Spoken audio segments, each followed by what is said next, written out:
without further ado, I'll pass it over to Emily. Okay, so we are talking about the domestication of the chicken. Okay. So this is the Indian red jungle fowl, which is the precursor to the modern chicken called Gallus domesticus. So the chicken was first domesticated in Southeast Asia between 10,000 to 7,000 years ago. The evidence is difficult to say exactly when it happened because, like, genomic sequencing says one thing, archaeological evidence says another thing. But what we do know is that they were not first domesticated for food, they were domesticated for cockfighting, actually.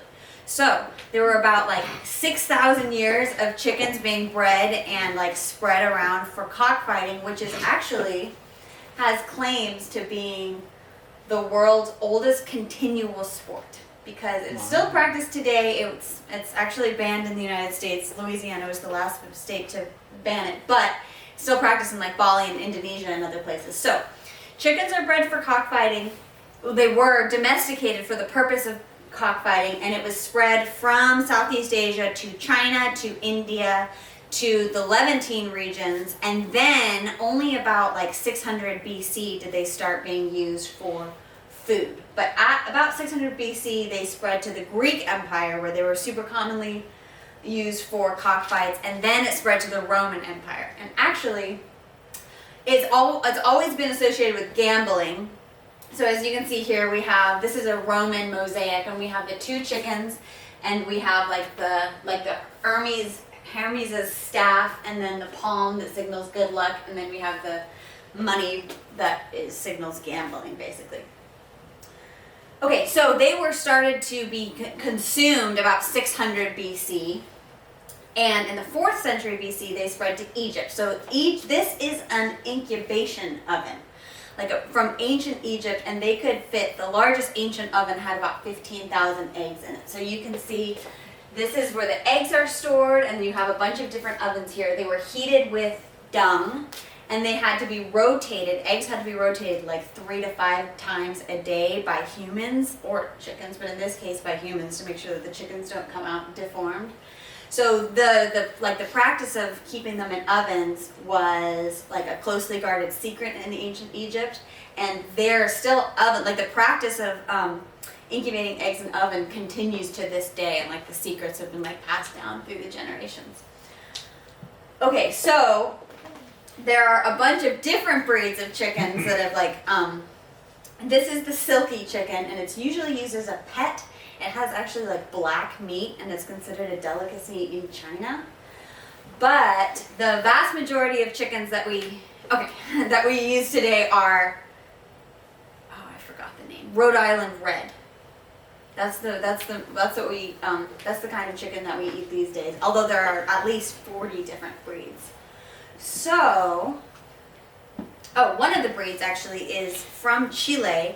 And they lay these really distinctive blue-green eggs, and they actually show evidence of pre-Columbian trade between South America and Polynesia, because the chickens, when they were originally brought to Chile, happened before Columbus. So there is some debate about when exactly they came over, but a lot of archaeologists believe that this is evidence of pre-Columbian trade between Polynesia and South America. Okay, and so today, chicken as a meat, the popularity has kind of gone up and down. It was very common in the Middle Ages. It wasn't actually that common in the United States until like the middle of the 1900s, because they were kind of hard to keep. Like they weren't as easy to like keep for food as like cows and things. But halfway through the 19th century, there was a bunch of advancements in how fat we can make the chickens and how quickly we can make them breed. So now, this is how chickens are raised, and you can go from a day-old chick to a chicken that you can actually eat in 6 weeks. It only takes about 2 pounds of food to create 1 pound of chicken. And modern chickens that are kept in battery farms like this are so docile that even if they have like a free range to walk around in, they'll just stay right by their coop, like not by their coop, but by their trough, and just sit there until it's time to eat again. This isn't like how farm chickens are, but like if you go to the grocery store and look at like free range chickens, a lot of the time they have space to walk in, but they don't because they're like so fat and so docile. They just sit by their top and that's all they do. So my question for the class is, if the point of evolution for a species to survive is to reproduce and become a successful species, do we consider the chicken to be a successful species, or have they failed as a species because most of them live their lives in misery? That's the question, and that is my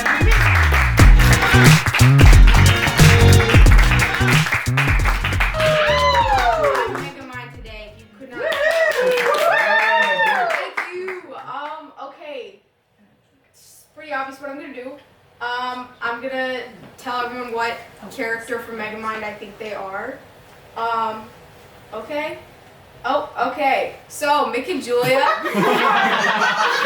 Hal and Roxanne, because they are.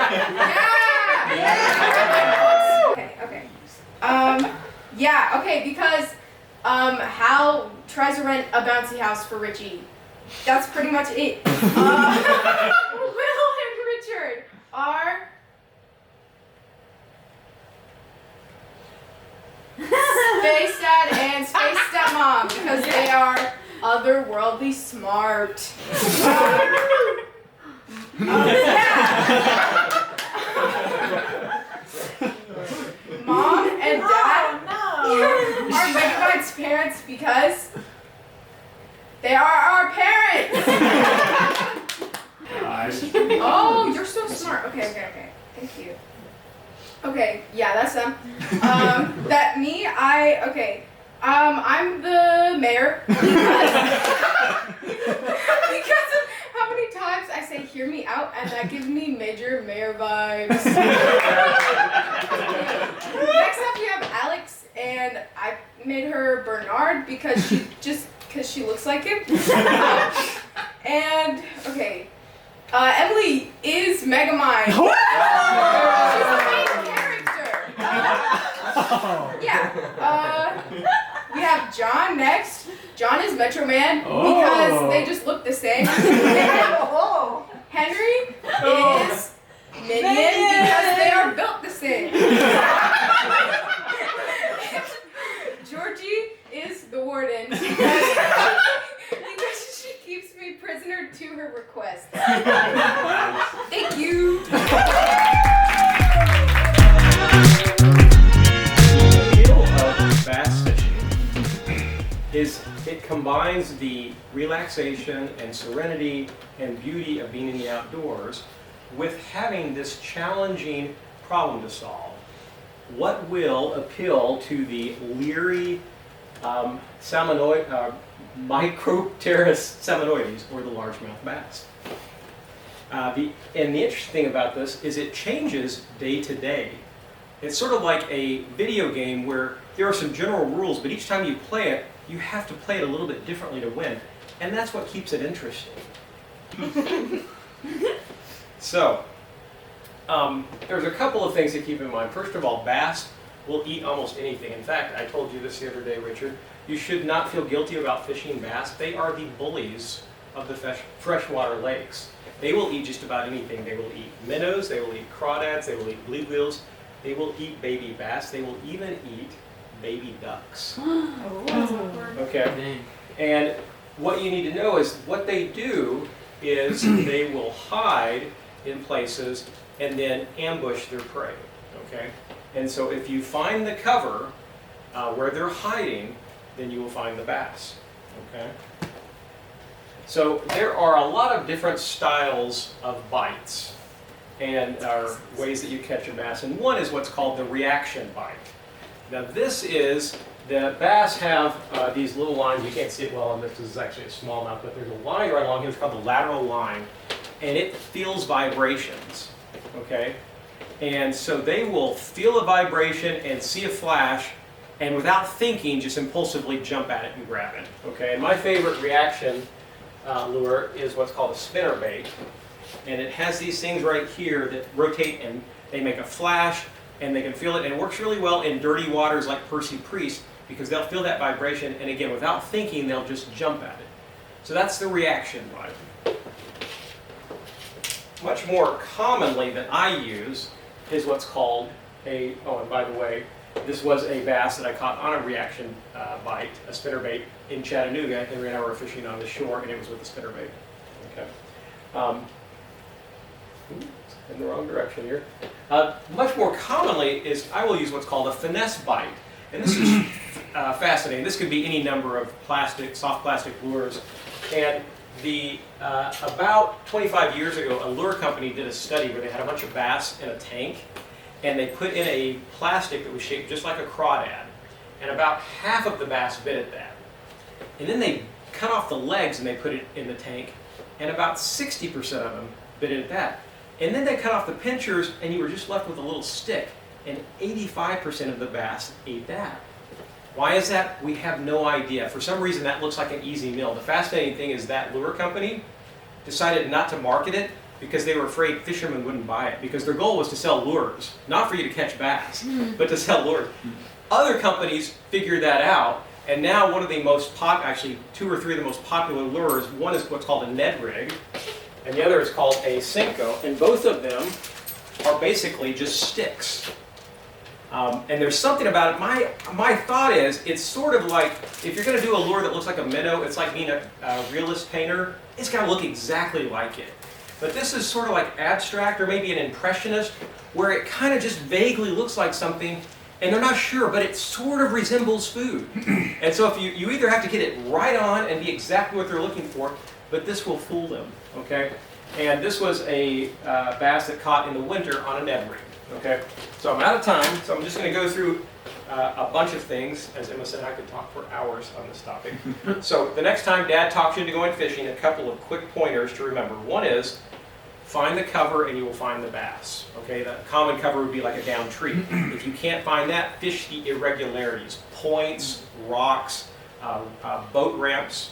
Slow down, present to them finesse baits or try reaction baits and find out what they're looking for. And if you've done the same thing for about 20 minutes, switch to something else. Okay, whether move to a different area, dye a different color, try a different type of lure. I'd say the last thing is, don't surprise the bass when you show up. Talking is probably fine, but if you stomp down there and knock over a rock or splash, you will scare away the bass.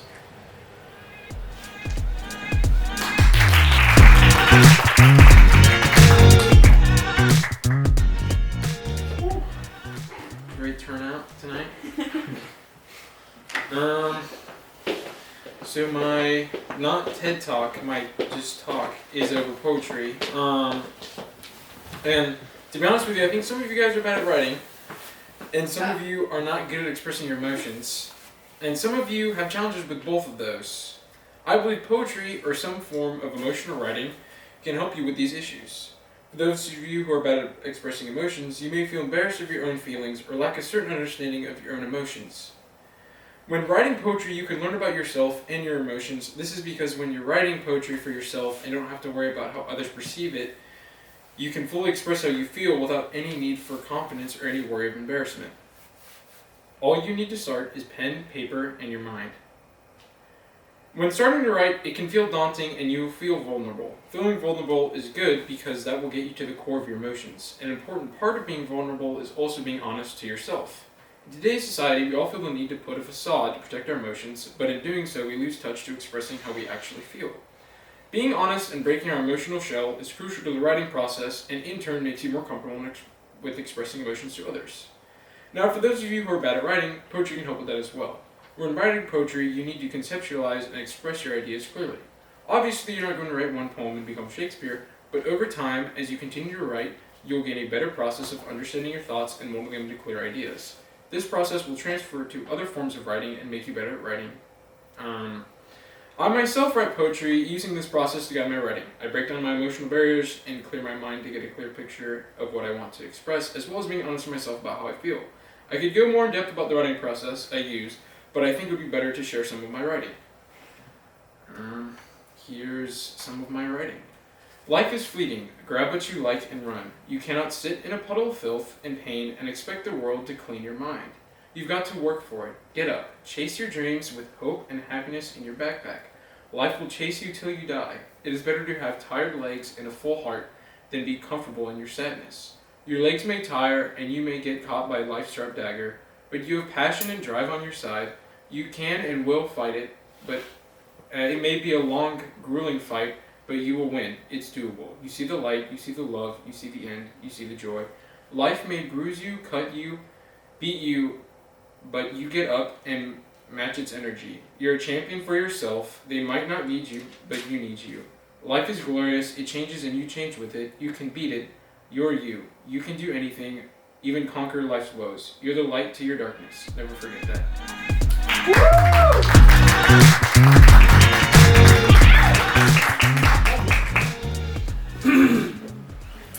Today, I will be presenting on the history of homoerotic poetry in the Middle East and South Asia. The whole topic of gay poetry in a primarily Muslim area may come as a surprise to some people. However, when you look back at this history, there's actually a really, really long and rich tradition of gay Arabic, Persian, Urdu, Turkish poetry. I chose to focus specifically on Arabic, Persian, and Urdu poetry because those are languages that I've studied, that I really love. And while there are a lot of different genres within those languages and their poetry traditions, gay poetry is particularly fascinating for a lot of reasons. So in this first image that you see here is a painting of Abu Nawas.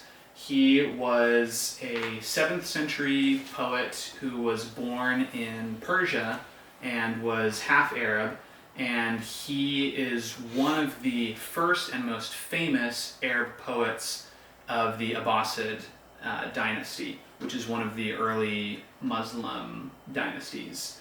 And Abu Nawas was known for writing a lot about wine and about pleasure and extensively about male-male relationships. So just to give you a quick sample of some of Abu Nawas's poetry, I will give you a heads up. I opted to keep the content of the poetry for this presentation to PG. However, there's a lot of really interesting poetry that is more adult level, and for those of you who are interested, I have quite a bit of really, really interesting poetry that I can share afterwards. So this is one poem from Abu Nawas. Bounty and beauty competed in you, and they went to war. One said, his hand is mine for good, generosity more. The other, his face is mine for beauty, grace superior. They disagreed about you, but both were true, therefore. Abu Nawas's poems touch a lot of different topics, and even within his homoerotic poetry, some range from being purely romantic, others are very sexual. One that I thought was really interesting that struck me as kind of a coming out poem was the following. I hid it, and so there was no love of mine for other men. I was not content with less in pleasure or being patient. My affairs they told, and my privacy was then spent. My crime, it shocked them, before and after that event. I was bold in that, then to tell of my secret I went. No, no. By God, no, by God. Me they cannot prevent. What I hid is now known. I was so wary of this event. And so something that we learn from Abu Nawas's legacy is that, one, the fact that he was gay was very, very commonly known. It was very, very present in his poetry, and he is to this day one of the most celebrated Arab poets of all time. Not only that, but he began a legacy of gay poetry that lasted from around the year 800 all the way to the year 1800. And later I'll touch on why that ended so abruptly. But in my knowledge, I think this is one of the longest running continuous traditions of gay poetry in any society. And you might not guess that based on other things that you have heard about Islam and Islamic culture. So on this next slide, you see Mahmud of Ghazni. Here in the middle, he was the Sultan of Ghazni, which was a Muslim empire that spanned modern-day Iran and Iraq and Afghanistan and Pakistan. His partner, Malik Ayaz, was always with him. And this is just another interesting data point about how homosexuality was viewed in Muslim cultures at different times. So really quickly touching back on why this poetry stopped so quickly, there are probably a lot of factors that contributed to this. One that in my research seems to be a common thread across former colonies of the British Commonwealth was the introduction of Section 377 of the British Penal Code, which criminalized homosexual acts and was very strictly enforced. And you see across all of these poetic traditions that gay poem writing almost entirely stopped and hasn't really started back up in a lot of these cultures. And it's really interesting because there is a lot of homophobia in the world, and some Muslims even today look back at this rich history of gay Muslim poetry and find acceptance and solace. And I have an article from Out, the magazine, called "For Queer Muslims, Islamic Poetry Represents Solace and Acceptance," that I thought was really powerful, that I recommend to anybody. And one poem that was cited there from Hafiz goes, "It happens all the time in heaven, and someday it will begin to happen again on earth, that men and women who are married, and men who are lovers, and women who give each other light, often will get down on their knees, and while so tenderly holding their lover's hand, with tears in their eyes, will sincerely speak, saying, 'My dear, how can I be more loving to you? How can I be more kind?'"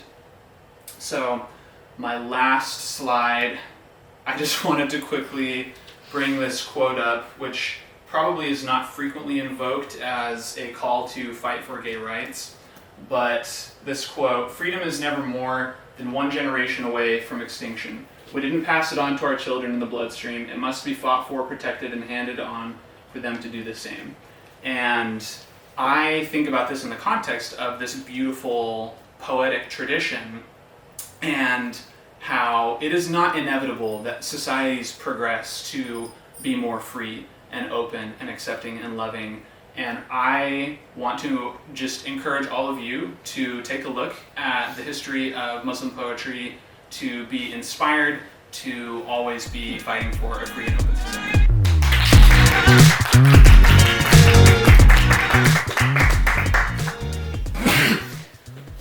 All right.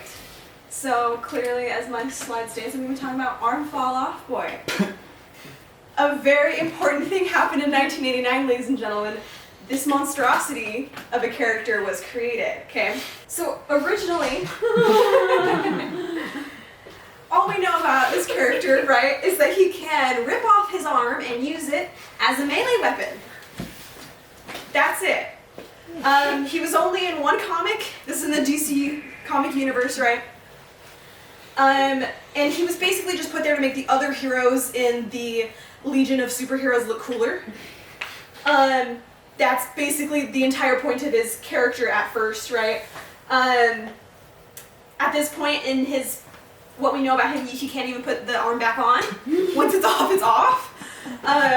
But this character, this gold mine, right, was not completely put to rest after the one comic he was in. He was later resurrected as Splinter. All right, and we learn a little bit more about him, right? His civilian name is Floyd Blanken, or Belkin, my bad. And the Legion of Superheroes, he actually tried out to join them, all right? And the reason, he was the very first hero. I'm gonna stop saying superhero because he's not very like super. Thank you. He was the very first ever reject from that Legion. He's the first person to not make it. And now in this rendition, Splinter, he can actually put his arms back on. Very cool, right? And he can control them after he rips them off. All right, so he can not only hit people with them, right? He can also throw it up into an air duct, move it around, go flip some switches, and make it come back to him. So that's pretty neat. And this kind of sat in the cesspool of bad superheroes for a really, really long time. I mean, like, for at least 30 years, okay? Like, it's a long time. And for good reason, like, let's be clear. However, in this August, Splinter, Armful Off Boy, will be making an appearance in 2021 Suicide Squad. But wait, there's more. So he will actually be played under the name TDK, or the Detachable Kid, because the original, one of the reasons, other than him being a super lame character, that this character was kind of put just in the back of the DC locker room is because the creator, I think it's Kurt Swain, he served about 6 years in prison for possession of child porn, so they're trying to distance themselves as much from the creator as possible by changing the name, but it will be played by Nathan Fillion, so it's gotta be good, right? All right, ladies and gentlemen, Armful Off Boy.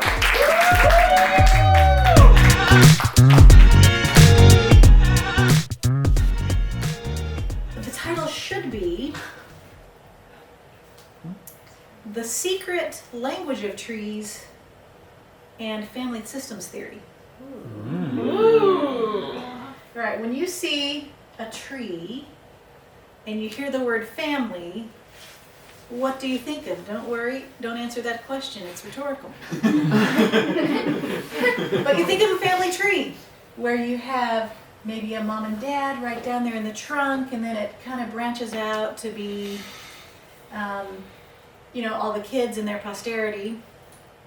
But what if instead of a family tree, we talked about a family forest?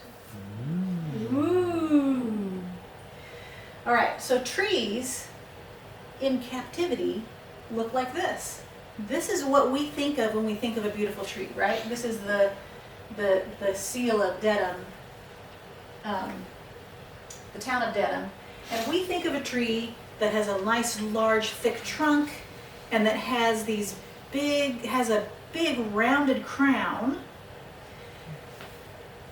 But that's a second-class existence for a tree. If a tree wants to really live a long time and live to the fullest of the full measure of its creation, a tree's gonna look more like this. Not with a pathway in between, but growing thin and tall with a crown that just gives it just enough sunlight to make the chlorophyll that it needs for food, for photosynthesis. It will not crowd out other trees. It will also give its crown will grow just enough to get what it needs, and it will let its brother or sister tree next to it get the sunshine that it needs. So when I think about trees, you probably know this, it's not illustrated very well in this picture, but a tree's root system in the forest is generally twice as wide as its crown. So trees communicate with each other in a lot of ways that I never knew about. So, for example, one of the ways is through their root system, they can communicate with each other. Even if their roots aren't touching, they can communicate through fungi, which are, interestingly, is not in the animal world, it's also not in the plant world, it's somewhere in between.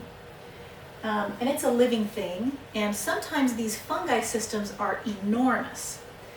So trees can communicate through those, but they can also nourish each other through their roots and through fungi. They have found stumps of trees, like overturned stumps, like a tree gets hit by lightning, the stump falls over, or the tree falls over, there's just a stump left, its roots aren't in the ground. And they found even a few examples of even hundreds of years after that tree has been felled, its wood is still alive, green and living, because in some cases, and this doesn't happen with all felled stumps, but in some cases where it was a particularly special family member in a forest, the other trees that are left there will, through their roots and through the fungi, nourish that dead stump and keep it living for a very long time. Ooh. Thank you. Another way that they communicate is through scent. So, an acacia tree in Africa, a giraffe comes, bites it. That tree sends off a scent to the other acacia trees. And suddenly, those other acacia trees can make their leaves bitter. So the giraffe goes to them, and they don't like the taste of it anymore. Now, if the giraffe were to go upwind instead of downwind, they could eat the acacia trees. But so they can communicate through scent. Another way that they communicate is, well, this is also kind of scent, but it's taste. And so if a predator comes, some kind of insect that eats the leaf,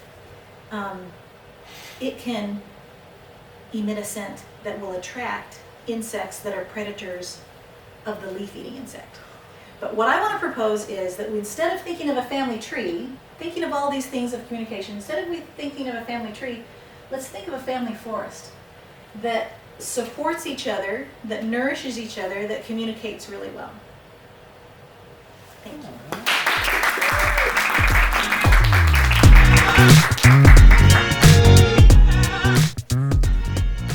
Shalom. Let's do it.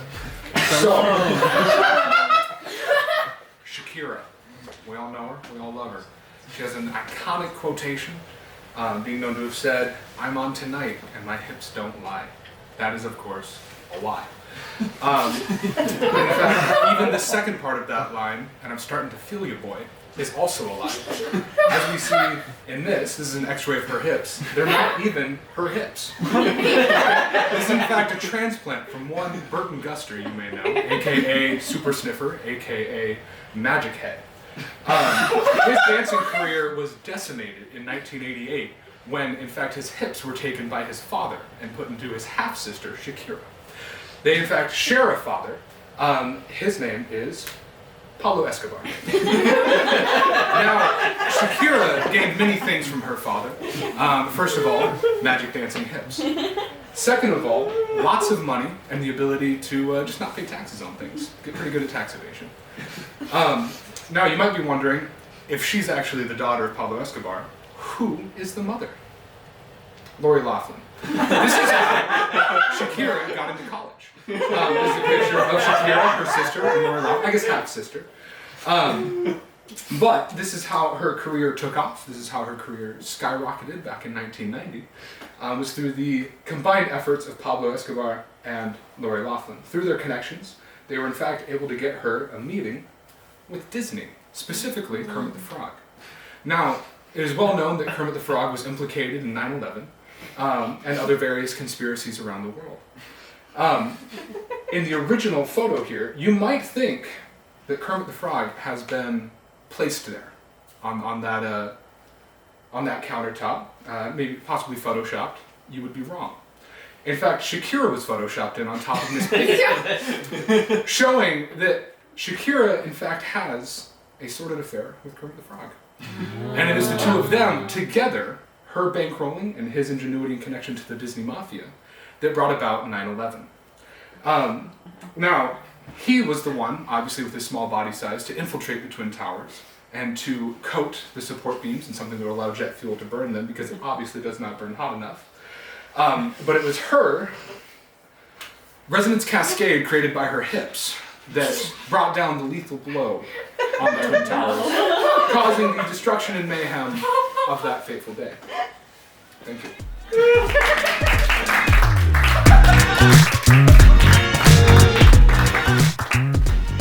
Yeah, that's a tough one to follow.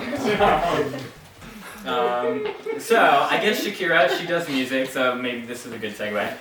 Today I will be talking a little bit about computational jazz. So I'm gonna jump right in. But first, a question. Do you like jazz? Yeah! Yes.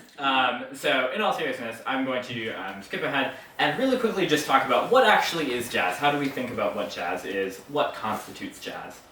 So jazz originated in the early 1900s in communities in the South. Louisiana is thought of as like the birthplace of jazz, and it really blew up in the 20s and the 30s during the jazz age. And jazz has seen a lot of different evolutions. So modal jazz came about in the 50s.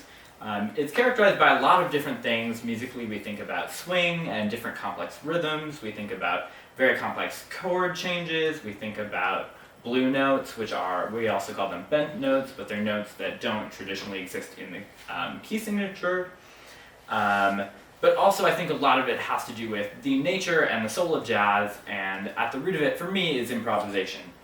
A famous American music journalist, Robert Christgau, once said, "Inventing meaning while letting loose is the essence and promise of jazz." And so I think this is a really great quote that kind of encapsulates the heart of jazz. And inspired by this, I actually did a little personal project on creating a computational jazz model. And so one way we can think about doing this is trying to actually boil jazz down to a math problem, which sounds not so jazzy and quite robotic, but we'll actually play in a minute an example of this. And so one thing that people have done is looked at what rhythms actually pop up and what is common in music. One thing you can look at are, as I said, rhythms. So this shows that eighth notes, or half of a quarter note, are the most frequent rhythm in jazz, followed by 16th notes. We also see that eighth triplets and quarter notes are also fairly frequent. We can also think about different types of notes that actually are common and the distribution they follow along, but this gives us a framework for thinking about building up a computational model for creating jazz. Skipping forward, this is all a bunch of gobbledygook code. I want to point out just a few things on here. So this is a function, and what it lets you do is pick a key, and a musical key is basically just a set of notes that more or less sound good to our ears. So many people think about all the white notes on a keyboard are those comprise the key of C major or A minor. And then I can also select the amount of notes I want to create or the time.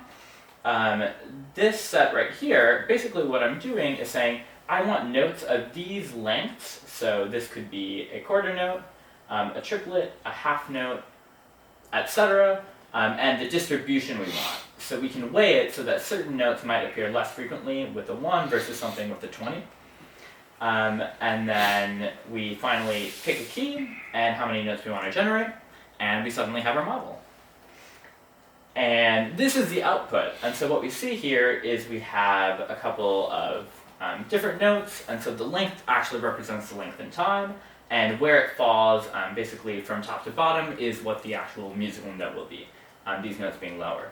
And so I'm going to toss it over to Will to actually play something that I have not heard that was generated using this code.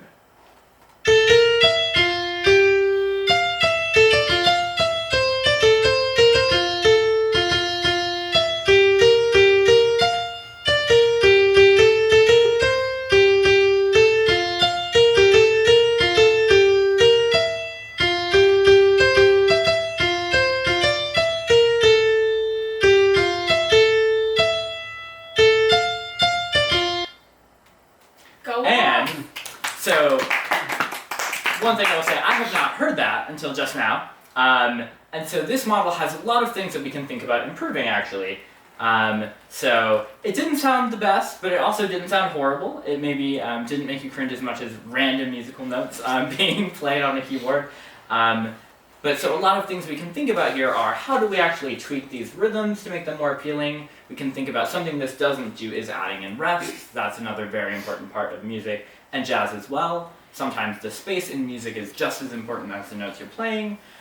This does not include blues notes or blue notes, which add kind of a funky feeling to jazz compared to traditional pop, etc. But this was just kind of an introduction to how we might think about using computation as a means of creating jazz.